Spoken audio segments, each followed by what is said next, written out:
Technology. Okay, so would anybody like to pose our first question to any of our panel members?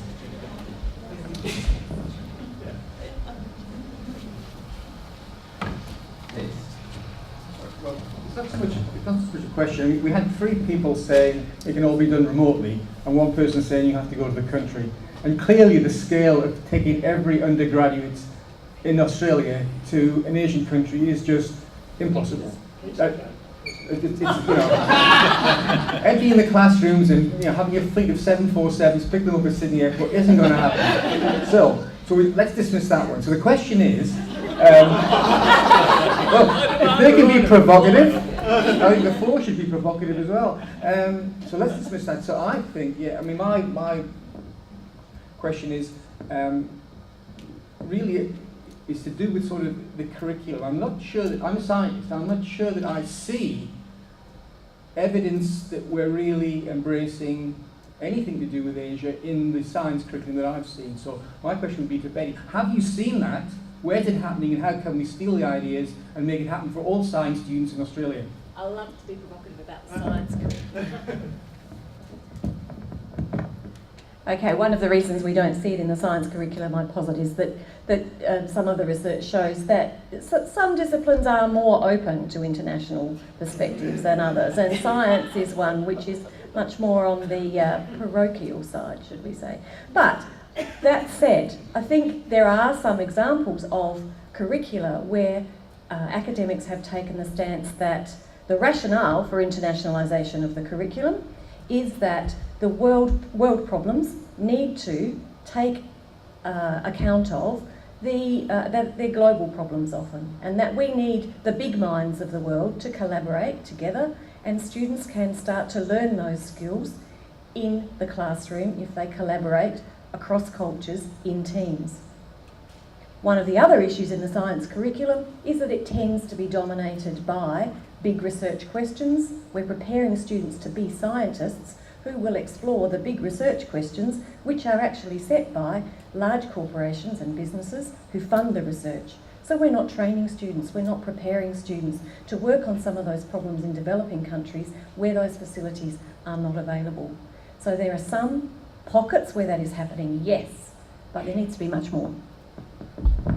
Thanks, Betty. And Shirley wants to add a point. Actually, I think you just said it. Is the reason that science faculties are not doing this because they're still too obsessed with the content, science content, and not embedding the graduate attributes in the learning of the discipline? Can I just claim a right of reply? Now, how many we've just been told that we couldn't get all the Australian undergraduate students into Asia to study there. Any of you know how many Australians went to Bali last year? 900,000. Nearly 1 million Australians went to Bali for their holidays last year. I don't know how many undergraduate Australians there are, but I guess there's what are we talking about? How many undergraduates are? It's less than 1 million, I can tell you that. So that's the first issue. The second question that was raised was, if we got them there, would this kind of somehow swamp, would it be unfair on the education systems in Asia? Can I tell you, if that entire million, or let's say 500,000 Australian undergraduates were scattered through Asia, it would barely raise a blip on the higher education industry in that region. Thanks, David. I don't need the mic. Go. Kamala Brigulia. I think the idea of sending students to Asia is great. I think, though, as I think Betty mentioned, there is some research that sometimes an overseas experience can reinforce your prejudices. If you send them, you have to, as well as psychologically, as Rachel mentioned, prepare them, you have to also give them some sort of cultural framework through which to examine the culture, or to try and form opinions about what's happening, to make meaning of the new culture. And with language, immersion is great, but instruction plus immersion is better. Hey, thanks. I enjoyed all the presentations very much. I thought there was merit in all of them.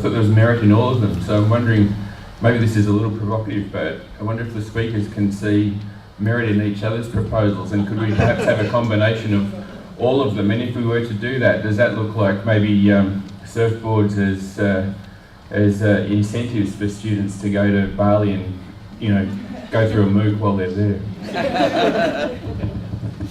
Okay, so I think that was more a statement than a question, wasn't it? So I'll come over to you, Angela. Thanks, Ron. My question is, yes, we have to engage the students, but the people that facilitate that engagement is the academics. And how do you see academic development changing, and what can we do so that one academic can not just affect one student, but cohorts of students, which could mean thousands of students in the lifetime of their career?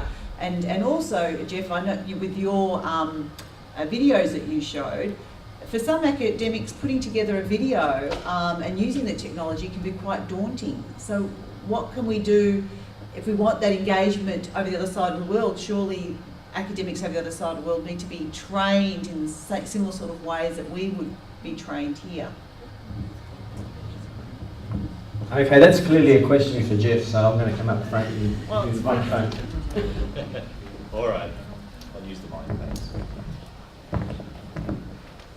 I think we expect too much from training. I don't like the word training. I don't think we train academics. What we do is we have conversations about what's good for our students and what's good for each other. And really this is all about curriculum design. And what you need to do is embed this stuff in the curriculum. I mean, you know, you can do this sort of stuff at low cost, low technology level. You can do it at high cost, high technology level. It's up to you. Different universities will do it different ways. But I'll take you off the hook. Sorry, I shall hand over to one of my colleagues.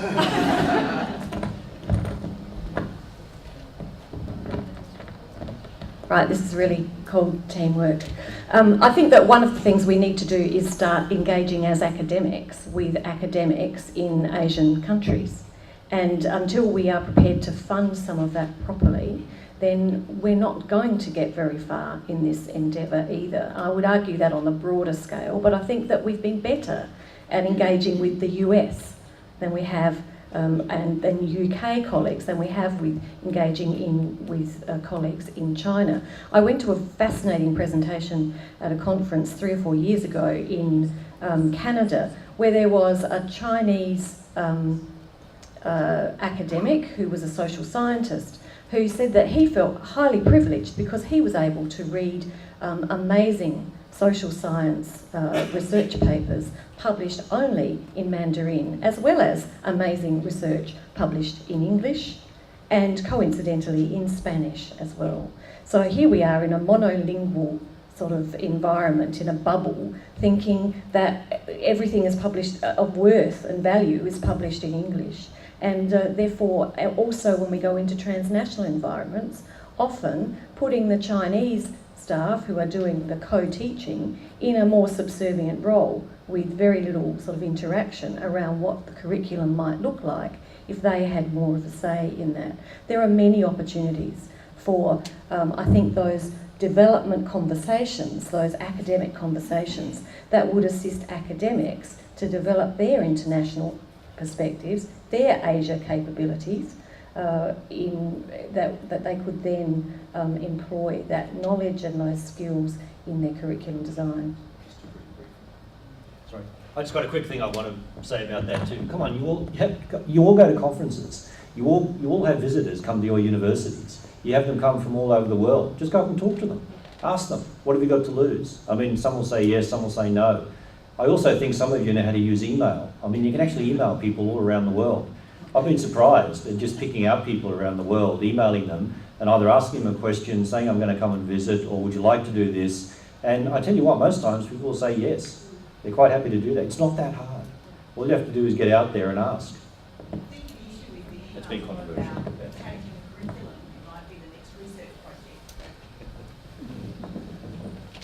Now, Betty, when you were talking, I just said vision, and it links from what Shirley was saying, and it talks about space.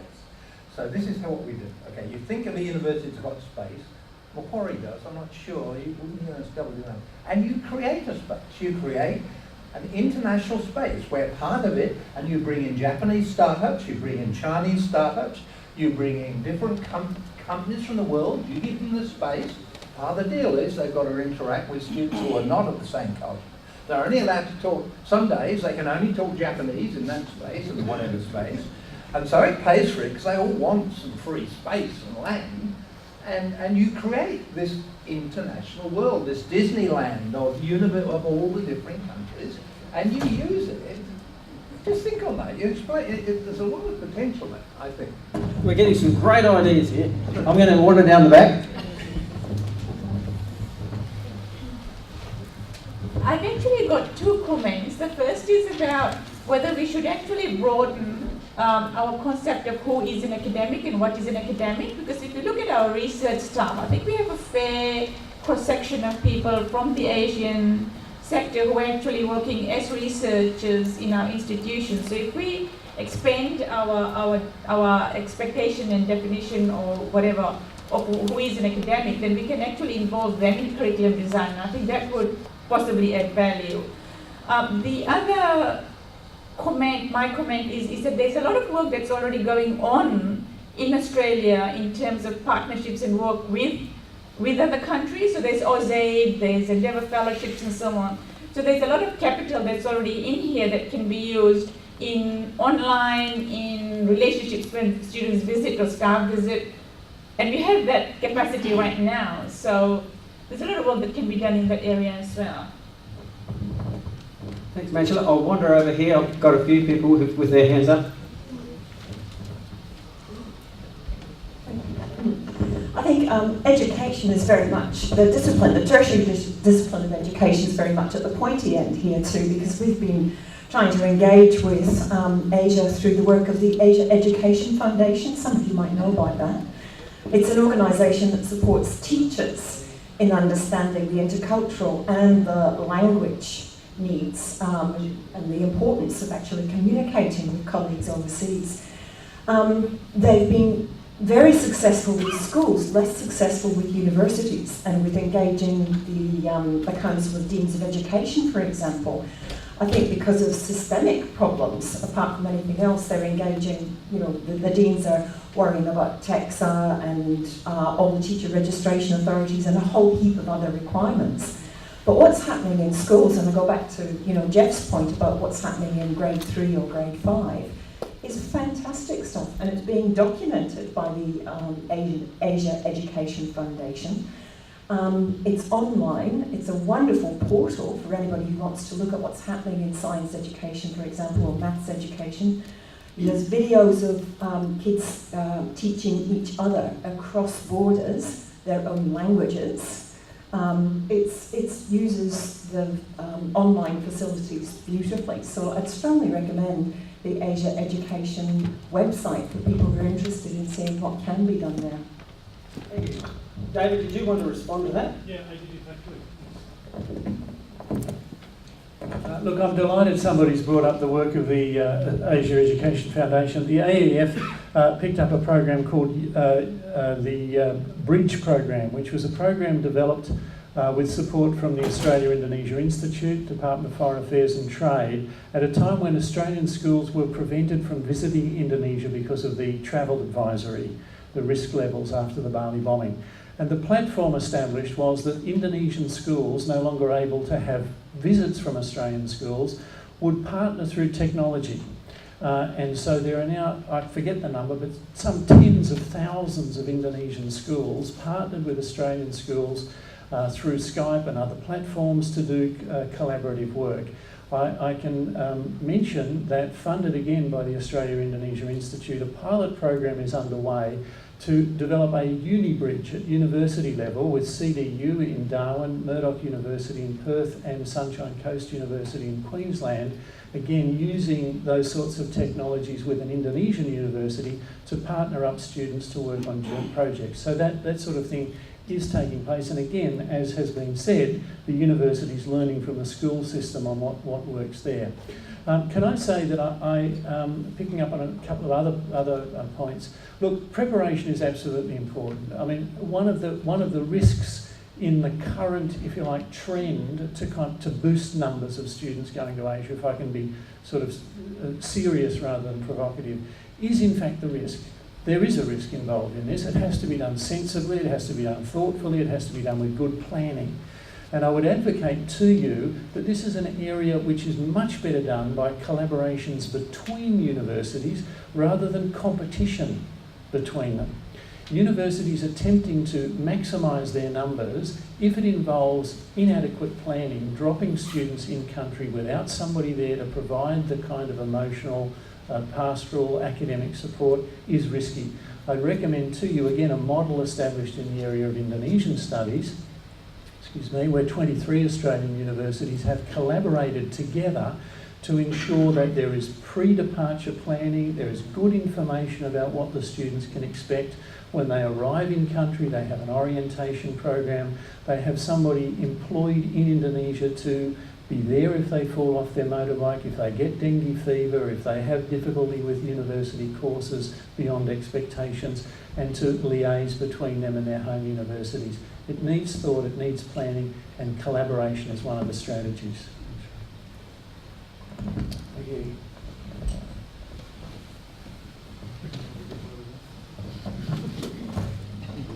I was just thinking one of the opportunities that was probably easy for us to move forward with is that at UTS, for instance, I teach the same course, or I don't actually teach it here, but I teach a course offshore in China, which is also taught here.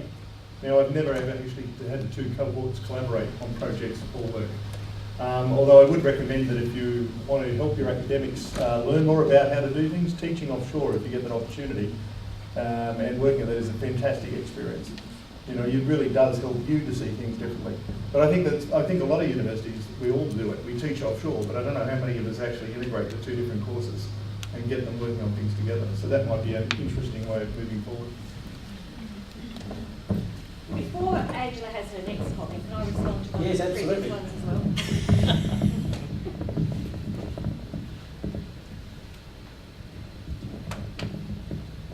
It sort of relates to that last comment as well, in that what was quite common in the work that I did in my fellowship to find that the first reaction of staff around, yes, we're very internationalised, we have an international team that works and we teach offshore, was to find that in fact what was happening was onshore with the international team, the internationals, the others, the different people, were teaching the boutique courses on the edge that were about the emerging paradigms, the other ways of practicing in the discipline, the really interesting sort of, for me, international content.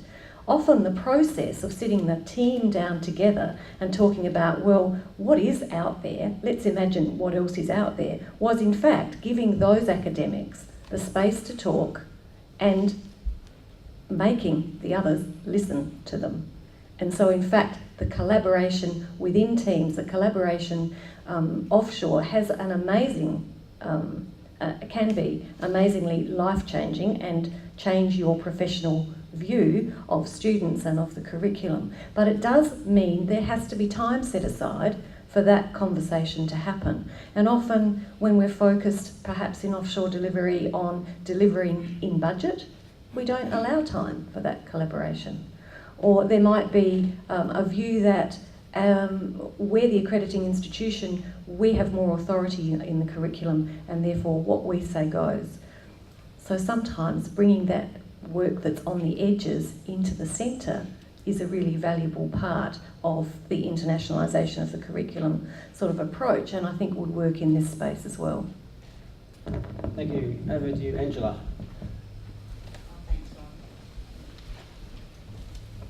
I just want to talk about sort of a practice that I've seen happen in one of the GO8's multinational universities that I won't mention the name.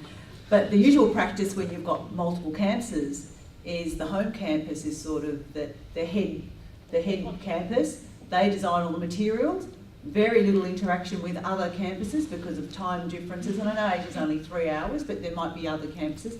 Very little opportunity, and it's just delivered straight to the, so very little opportunity for them to interact. And that's the reality of how things work. And that's why those sorts of units don't rate very well.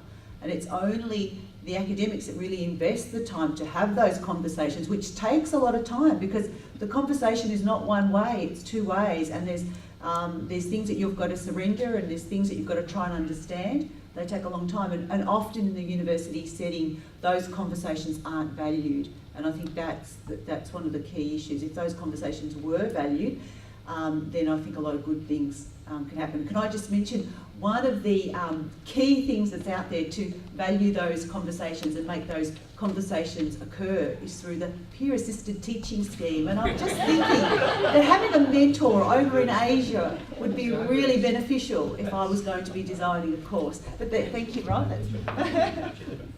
There was an advertisement. As we're having this conversation this morning, I was just thinking to myself that a couple of our speakers have mentioned the fact that we're a monolingual society, and our primary school teachers. Oops, I'll just move over. Our primary and secondary schools seem to me to be a perfect place for us to be giving our students a second language, and I'm wondering, are we missing an opportunity here, not mandating an Asian language as a compulsory part of schooling when they get to uni? Kamala, what do you think? No, I'm just saying we tried and failed to some extent. We had this big push for the last 10 years, and it just hasn't increased the numbers of students in schools very much. See, now with this imperative and this drive by the government to actually get ourselves into Asia and to become part of the Asian community, maybe there's an opportunity now to think about that, because when kids come to university with an Asian language through schooling, the opportunities are increased incredibly. I guess I think university's too late to be learning your second language, because you look at how much time kids have got at school to be doing it. Would anybody like to comment on that? Oh. I'm happy for I mean, if anybody from the audience wants to comment first. Yeah, has anybody in the audience got a... I'll go to you, Ian, first, and then... Yeah, talking about language in schools, our three boys in Brisbane went through immersive German.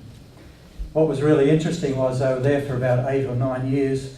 They did science, they did art, etc. in German. The pushback was not from families like mine that were very keen on that, but others who were concerned about students getting lower OP scores for entry into university, which ultimately killed that program at a Lutheran college in Brisbane. It was a fantastic shame that that ever happened.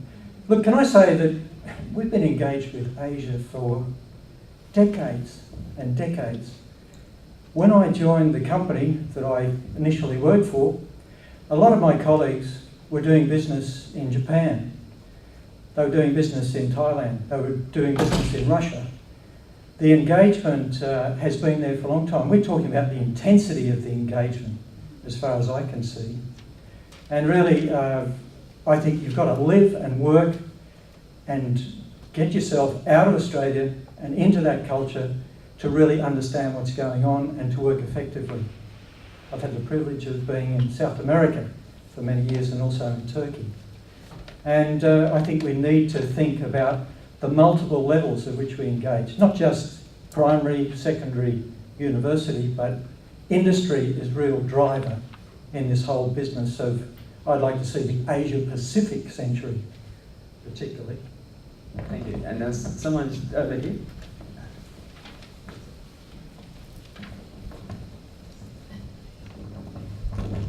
Thank you. My name's Pamela Young. I feel a bit like an imposter because I'm not from the university system, but I've been invited by my good friend here from USQ.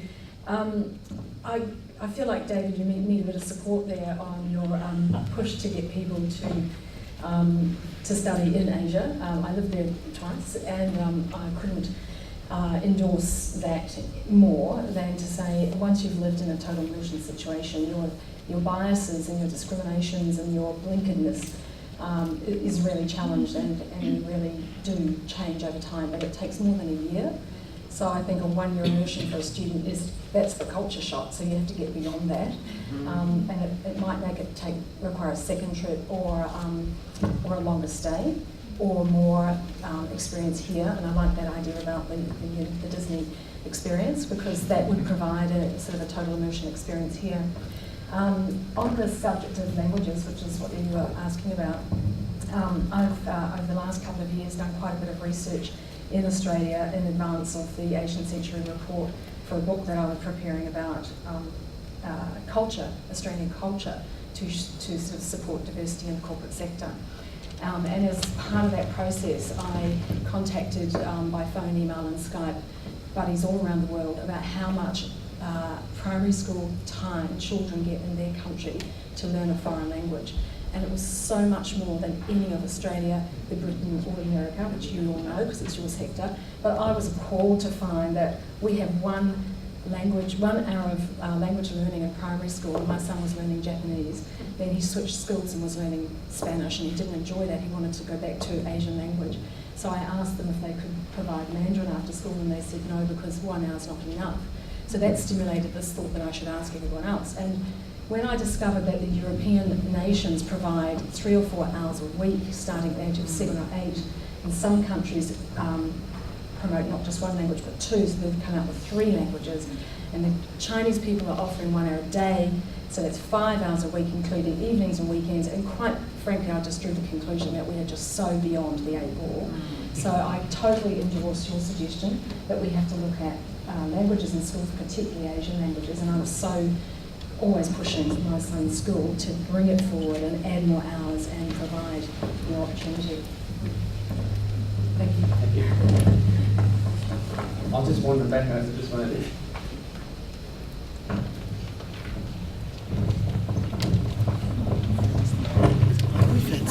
On Asian languages in schools, there has been some great work going on through the NALSAS grants that have been offered by the government, various projects, but one of the problems is getting the teacher supply.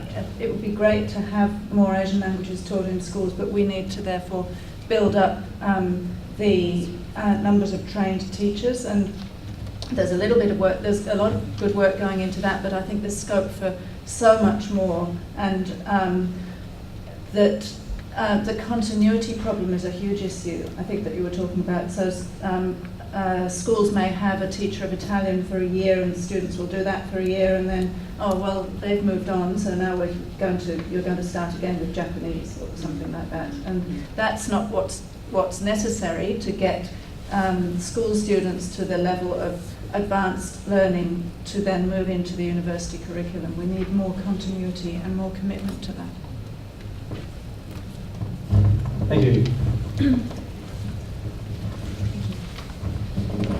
Firstly, all the research literature indicates that learning a second language does not detract from learning in the first language, which I think is what a lot of parents are concerned about.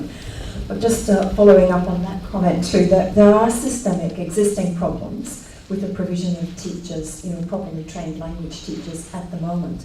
And I think getting back to a point that was made earlier on about the need for collaborating across universities in providing expert support in various Asian languages, making sure that there are scholarships for students coming through the university system, collaborations, genuine collaborations, such that one cluster of schools or universities might be appropriate for Indonesia, another for Japanese, another for Chinese, and so on. We really need to get together on that front.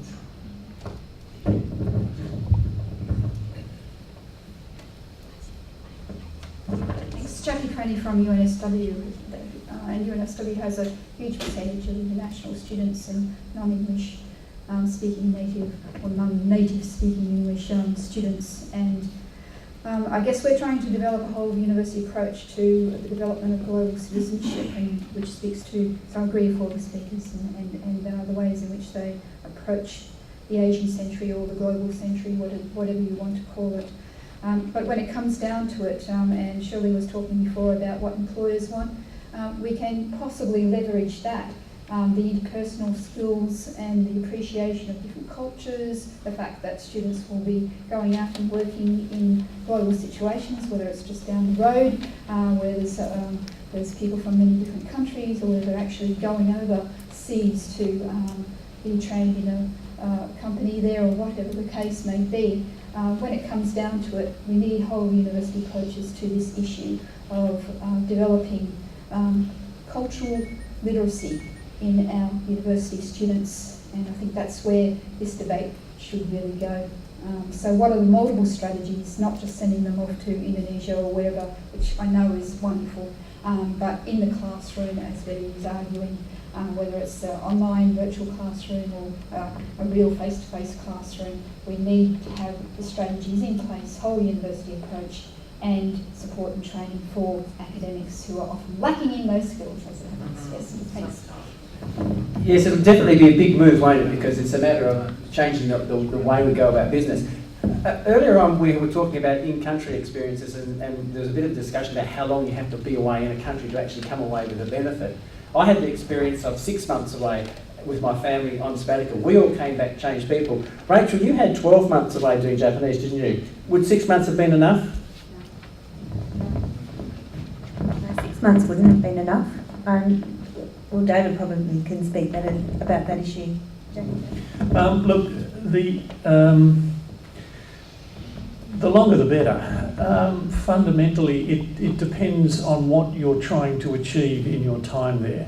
So if you're trying to achieve high levels of language proficiency, then that needs a minimum of a year basically to get to that sort of level, and it depends on the complexity of the language and all those sorts of other issues. Related to this is my concern that the stats we use within the Australian higher education system to measure outward mobility bundle in short-term study tours of perhaps 2 weeks to Nepal to look at a village and a year's study in Japan as both given the same value in terms of a university reporting its outward mobility. And I think we will need, if we're to measure our success in this, much greater nuance in the way we're actually keeping tabs on how long people are going overseas for. Are they going to an English medium program? Now again, a variety of international universities in Asia are offering semester programs taught in English. So if a student goes to Tokyo, or goes to Jakarta, or goes to Seoul and is doing a course which is delivered in English, is that the same experience as somebody going to those same countries but doing a program delivered in the language of that country? Clearly it's not. But I would argue that that experience of living in that place, even if studying in the medium through the medium of English, is still a more enriching experience than not going. So I suppose I would advocate that we try to push them all over the edge, get them all into Asia for something. 2 weeks is better than nothing, a semester is better than 2 weeks, and a year is better than a semester. The need, however, is for our institutions, our universities, and the structure of our degrees to take into account what supports a student in doing that. I believe, in fact, that all of the comments made are absolutely correct. We do need to internationalise our curriculum. We do need to use the technologies available to have maximum impact on students, but we do also need to get them to go. The others prepare for that experience of going to Asia. We do need to support them when we're there. I actually think we do need to think very seriously about the issues of how we get students with special needs into Asia. We do need to think about students with disabilities going. And they also need to be able to do that, knowing that there is a mechanism of support. The organisation that I'm involved in was instrumental in assisting a sight-impaired student to go and study at an Indonesian university that had never admitted a student who was sight-impaired before. So we had to go through the whole process of negotiating with that university what support structures, taken for granted in an Australian university, needed to be put in place in the Indonesian context for that student. The great benefit of that was that university is now open to sight-impaired Indonesian students. So I think there's a huge amount to be gained. Yes, it's quite interesting looking at the variety of programs. We have students from our university who go and do teaching pracs in Asian countries. So we send them to Malaysia. I think we do, a number of them go to Singapore. We've got nurses who do nursing prac all around the Asian region, the Philippines, in Thailand. And they might only be away for 2 or 3 weeks, but I'm sure that experience brings them back as really, really changed people. So we've only got time for a couple more comments, so I might just... Judy? Yeah, I was just going to raise the issue. I'm thinking, for example, we teach 2,000 nursing students at the University of Newcastle. over 50% of whom are mature age students, usually women and men with kids and whole other lives that they're leading.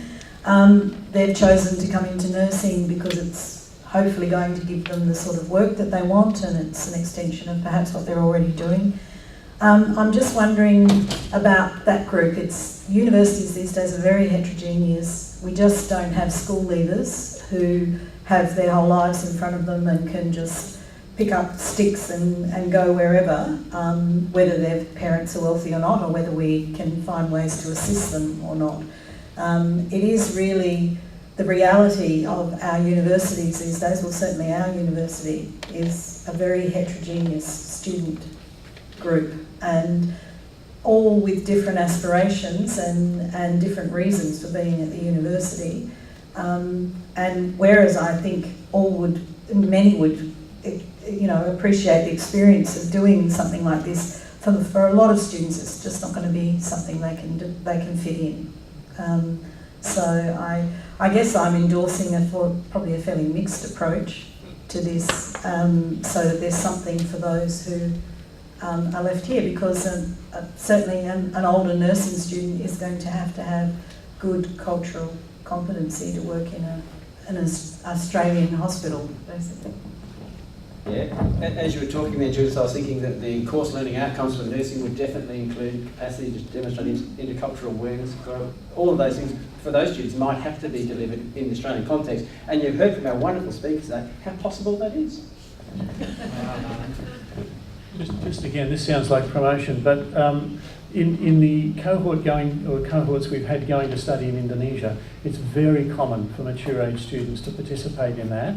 Again, the collaboration between universities enables us to provide people with information about educational opportunities for their kids. We'll have families going over, we'll assist them in getting their kids into local schools or English medium schools, depending on which they prefer. We've had single parents going over where the parent is the university student, but their child is actually enrolled in the same course or an appropriate course, so they're also studying Indonesian at the same time as mum or dad. So while I agree not everybody can up sticks and go away, there are things universities can do if they wish to support them. Thanks, David. And when you actually read about the program that David's got running between Australian universities and their Indonesian program, it really does make you think that a collaborative approach is the only way to be doing this. Look, we've got time for one more comment, and Fiona's had her hand up for a while, so Fiona, would you like to have the last say? That's a bit rich. So Fiona Henderson from Victoria University. I'm about to go across to China and do about my 15th teaching and learning visit, spread out over about the last 10 years.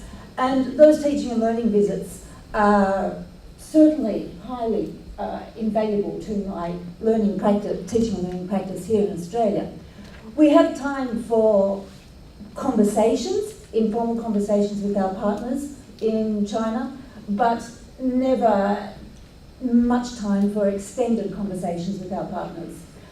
The most valuable learning and exchange that Victoria University at the moment has is the annual, though annual's a bit tenuous because annual is dependent on an annual fight for budget to hold it, but it is our 8th conference with our Chinese partners that is being held in July of this year. That few days where Australian academics fly up and the 7 partner location academics come together would have to be the most meaningful 3 days that we have, and conversations that we have with our partners.